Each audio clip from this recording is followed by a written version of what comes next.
www.jamiamadiniyajadid.org.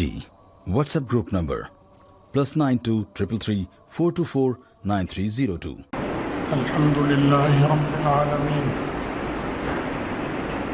والصلاة والسلام على خیر خلقہ سیدنا و مولانا محمد وآلہ واصحابہ اجمعین. اما بعد، آپ حضرات کے علم میں ہے 5-6 دن پہلے باجوڑ میں ایک حادثہ ہوا. ایک جمعیت علماء اسلام کا ایک جلسہ تھا. اس جلسے میں بم پھٹا اور اس سے 70 کے لگ بھگ شہادتیں ہو چکی ہیں اور 100 سے زیادہ افراد زخمی ہیں. یہ پہلی دفعہ نہیں ہوا، اس سے پہلے بھی ہوا، جمعیت کے جلسوں میں بھی ہوا اور جمعیت کے علاوہ اور پارٹیوں کے ساتھ بھی ہوا. کہیں خودکش حملے ہوتے ہیں، کہیں بم پھٹتا ہے، کہیں جلوس اور جلسے پر فائرنگ ہوتی ہے اور اس میں بہت ہلاکتیں ہو جاتی ہیں. جس نے مارا یا جس نے کیا وہ تو ذمہ دار ہے ہی، سب جانتے ہیں. لیکن بہت دفعہ جس نے مارا ہوتا ہے، جس نے کیا ہوتا ہے، اس کا پتہ نہیں چلتا کہ یہ کیا کس نے. تو کیا پھر بھی کوئی ذمہ دار نہیں ہے؟ اللہ کے ہاں تو وہی ذمہ دار ہے جس نے کیا. آج نہیں تو کل قیامت کے دن پتہ چل جاتا ہے. دنیا میں نہیں پتہ چلے گا، آخرت میں پتہ چل جائے گا. لیکن دنیا کا جو ایک نظام چل رہا ہے، اس نظام میں اگر پتہ نہ چلے کہ کس نے مارا تو اتنا تو معلوم ہے کہ نامعلوم نے مارا، وہ ذمہ دار ہے. لیکن جن کا نقصان ہو گیا ان کی تلافی کون کرے گا؟ اس کا ذمہ دار کون ہے؟ تو اصول یہی ہے کہ مجرم کا پتہ چلے یا نہ چلے، سب سے بڑی ذمہ داری حکومت وقت پر ہوتی ہے.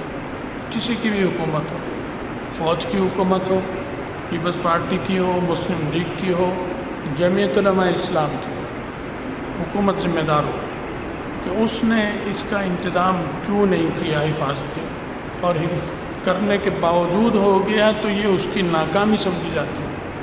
کیونکہ اس کے پاس ذرائع ہیں، اس کے پاس سرمایہ ہے، اختیارات ہیں، پولیس ہے، فوج ہے، رینجرز ہے اور بہت سی نیم فوجی تنظیمیں ہیں، ایجنسیاں ہیں، مخبر خفیہ ایجنسیاں، 25-26 خفیہ ایجنسیاں ہیں ملک میں. ان سب کے ہوتے ہوئے جب ایک چیز ہو جائے گی تو ذمہ دار کون ہوگا؟ حکمران، وہ پارٹی، وہ فوجی ہو یا وہ سول ہو، چاہے وہ مذہبی جماعت ہو یا غیر مذہبی جماعت ہو، وہ ذمہ دار ہوگی.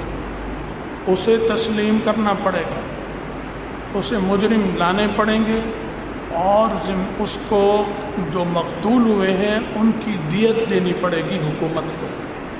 یا تو اسے پکڑے جس نے کیا، اس سے دیت دلوائے مقتول کے ورثاء کو، نہیں تو اپنے خزانے سے حکومت کو ان کی دیت دینی پڑے گی. زخمیوں کو بھی دیت دینی پڑے گی، کیونکہ بعض چوٹیں ایسی ہیں کہ اور زخم ایسے ہوتے ہیں کہ ان کی بھی دیت ہوتی ہے، پوری دیت ہوتی ہے، کہیں نصف دیت ہوتی ہے، اور جہاں اس سے کم ہے تو وہ بھی دینا پڑے گا. جو نقصان ان کا ہوا وہ حکومت وقت کا فرض بنتا ہے کہ وہ دے. اور نہیں معلوم کر سکی قاتل اور نہیں روک سکتی ان چیزوں کو تو اس پہ اخلاقی طور پر بھی لازم ہے کہ وہ مستعفی ہو جائے، گھر چلی جائے، استعفیٰ دے.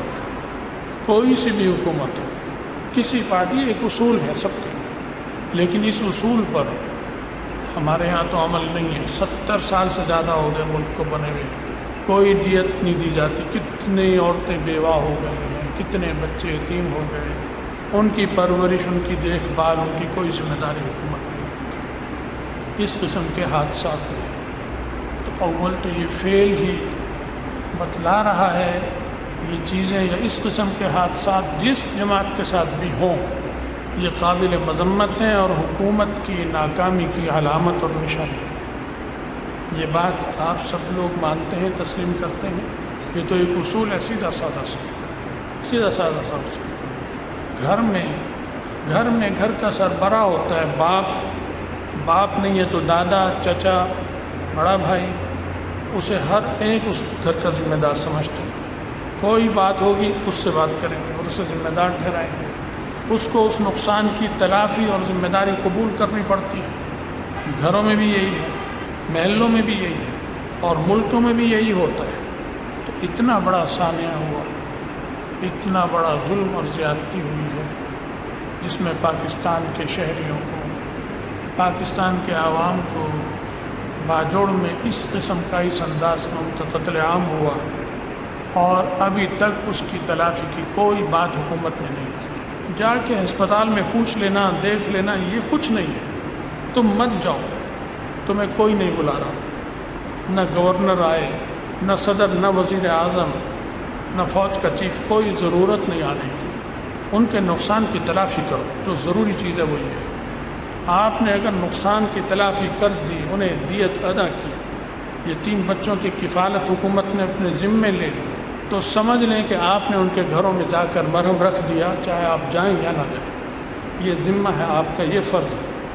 صرف ہسپتالوں میں جا کر سمجھنا کہ ہم نے فرض ادا کر دیا، یہ نہیں، یہ گلے سے نہیں اترے گا۔ یہاں حساب نہیں ہوگا تو آخرت میں ہوگا، حساب دینا پڑے گا۔ جب تک اسلام کی حکومت رہی ہے، ہمارے پاکستان میں اسلام کی حکومت نہیں ہے، مسلمانوں کی ہے، اسلام کی نہیں ہے۔ کافروں کا قانون ہے، اسی کو لے کے بیٹھے ہوئے ہیں، اسی کو گلے سے لگا رکھا ہے، اور وہ کافر سارا قانون ظالمانہ ہے۔ آپ میں جس کو عدالت کا واسطہ چھوٹا موٹا پڑا ہے، خوب اندازہ ہے کہ کیا حشر ہوتا ہے آدمی کا، چاہے وہ مدعی ہو چاہے مدعا علیہ ہو، دونوں کے ساتھ کیا بیتتی ہے وہ جانتے ہیں۔ چاہے چھوٹا مسئلہ ہو، چاہے کچہری اور تھانے کے تصور سے خوف آتا ہے، ایک ڈراؤنا خواب ہوتا ہے۔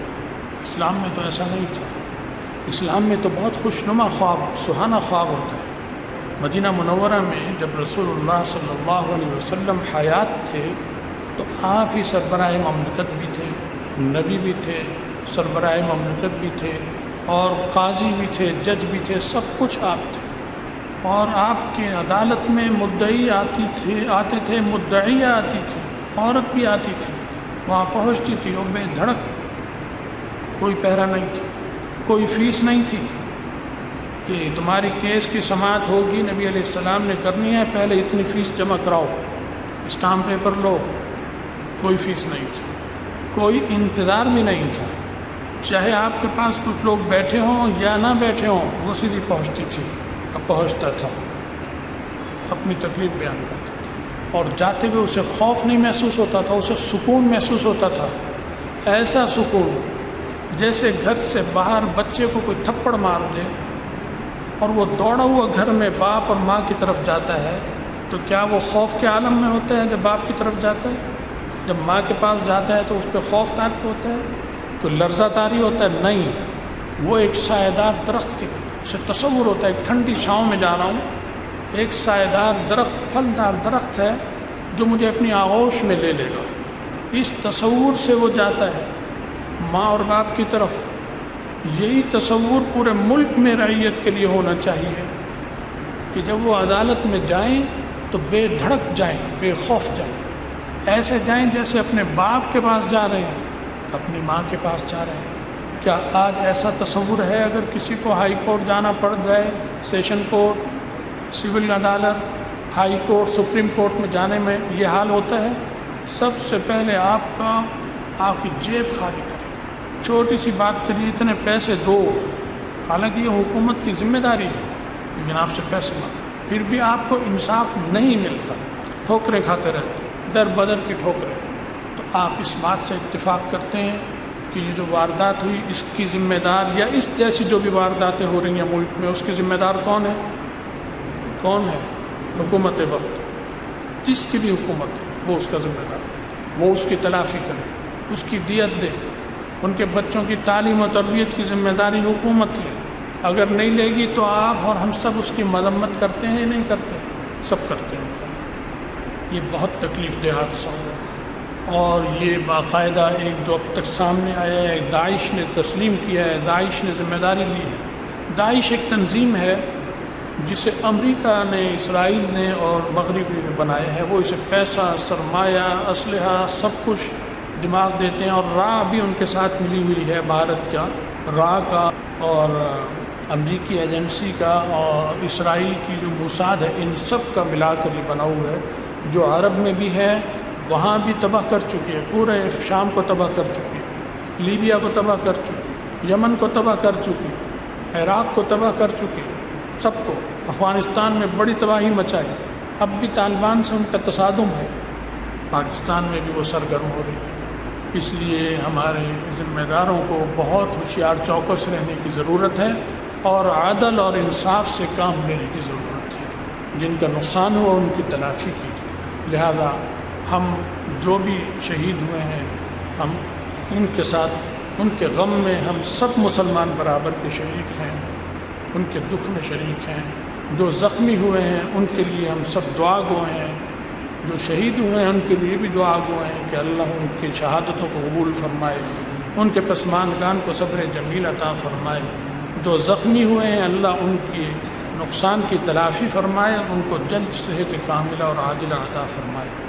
ملک کے لیے بہت دعا کیجیے، حالات بہت خراب ہیں، خطرناک ہیں، ملک کے لیے بھی خطرناک ہیں، ہماری فوج کے لیے بھی خطر ہے، فوج کو بھی تباہ کرنا چاہ رہی ہیں قوتیں، بالکل، کیونکہ عراق میں بھی فوج قوت تباہ ہو گئی، صاف ہو گیا، شام میں بھی ایسا ہی ہوا، لیبیا میں بھی ایسا ہی ہوا، تو یہاں بھی یہی کچھ چاہ رہے ہیں وہ۔ باقی اللہ تعالیٰ فوج کے اندر جو جاسوس ہیں، چاہے وہ جرنیل کے عہدے پر ہیں، چاہے کرنیل کے عہدے پر ہیں، چاہے بریگیڈیئر کے عہدے پر ہیں، ان سے اپنے اداروں کو صاف کرے، فوج کو چاہیے، اور وہ سب سے پہلے واضح کھلم کھلا جو ہے وہ قادیانی ایجنسیوں میں بھی ہیں، فوج میں بھی ہیں، سول میں بھی ہیں، بیوروکریٹس میں بھی، ان سے پاک کیا جائے فوری طور پر، کیونکہ وہ ہر شرارت میں وہ شریک ہیں۔ شیعوں کا دشمن نہیں ہوں میں، لیکن میں یہ جانتا ہوں اور شیعہ بھی جانتے ہیں، انہیں سمجھنا چاہیے کہ وہ اس ملک میں اقلیت ہیں، جو اقلیت کا حق ہے اس حساب سے رکھو، انہیں اس طرح کیوں بھرتی کیا ہوا ہے جیسے ملک شیعوں کا ہے؟ فوج میں بھی وہی ہیں، وکیلوں میں بھی ہیں، ججوں میں بھی ہیں، فوج میں بھی ہیں، اداروں میں بھی ہیں، کیوں گھسے ہوئے ہیں؟ کیا ایران میں ایسے سنی گھسے ہوئے ہیں؟ نہیں گھسے ہوئے۔ ہم اس کی وجہ سے ایران کی حکومت کو برا کہتے ہیں؟ نہیں کہتے، کیونکہ وہ حکومت ہی شیعوں کی، ملک شیعوں کا ہے، وہ اسی حساب سے رکھیں۔ ہندوستان میں اگر مسلمان نہیں رکھے انہوں نے تو ہم ہندوؤں کو کہتے ہیں، رکھتے ہیں وہ جرنیل کبھی، کوئی عہدہ ہے مسلمانوں کا معمولی سا، ورنہ نہیں دیتے۔ چین سے ہمیں احتجاج ہے کہ تم نے مسلمان کیوں نہیں رکھا جج، اور تمہاری جو پارلیمنٹ ہے اس میں مسلمان کیوں نہیں ہے؟ کیا روس سے احتجاج کرتے ہیں؟ نہیں کرتے۔ اس طرح جب پاکستان ایک سنیوں کا ملک ہے تو یہاں پر کیوں غیر سنیوں کو تم نے مسلط کیا ہوا ہے؟ جب سنی رہتے ہیں تو سنیوں کے عہدے بھی سنیوں کے ہوتے ہیں، تو شیعوں کا مسئلہ ہے، اس کے لیے شیعہ مقرر کر دیں، وہ ان کے مسائل حل کریں، اس سے ہمیں انکار نہیں ہے، لیکن عدل و انصاف بہت ضروری ہے۔ یہ جو صورتحال چل رہی ہے اس نے ملک کو تباہ کر دیا، اور ملک محفوظ نہیں رہ سکتا جب تک قادیانی اور غیر حقدار لوگ اہم عہدوں پر موجود ہوں گے۔ آپ جب تک قادیانیوں سے فوج کو پاک نہیں کریں گے اور نوکرشاہی کو پاک نہیں کریں گے، عدالتوں کو اور جج جتنے ہیں وہ سب نکال باہر نہیں کریں گے، ملک میں امن و امان کسی قیمت پر نہیں آ سکتا۔ میں اور آپ اور جمعیت علماء اسلام بھی اقتدار میں آ جائے گی تو امن قائم نہیں کر سکے گی قادیانی اور ان کے ہوتے ہوئے۔ انہیں نکالنا پڑے گا، ان کو صاف کرنا پڑے گا، اور یہ ظلم نہیں ہے، یہ عالمی اصول اور قانون ہے، اس کے مطابق یہ ہوگا۔ اسے نہ تعصب کہہ سکتے ہیں، نہ اسے ظلم کہا جائے گا، یہ حق ہے، یہ ایک اصول ہے، عالمی اصول اور طریقہ ہے، اسی طرح کیا جائے گا۔ تو بہرحال میرا خیال ہے افریقہ میں کوئی ملک ہے، ماریشس ہے یا کون سا ہے، وہاں آدھے مسلمان ہیں اور آدھے ہندو ہیں، شاید اسی طرح تناسب ہے۔ وہاں ایک دفعہ صدر یا وزیر اعظم ہندو آتا ہے جو 3 سال 5 سال کی مدت ہے، اور ایک دفعہ مسلمان آتا ہے۔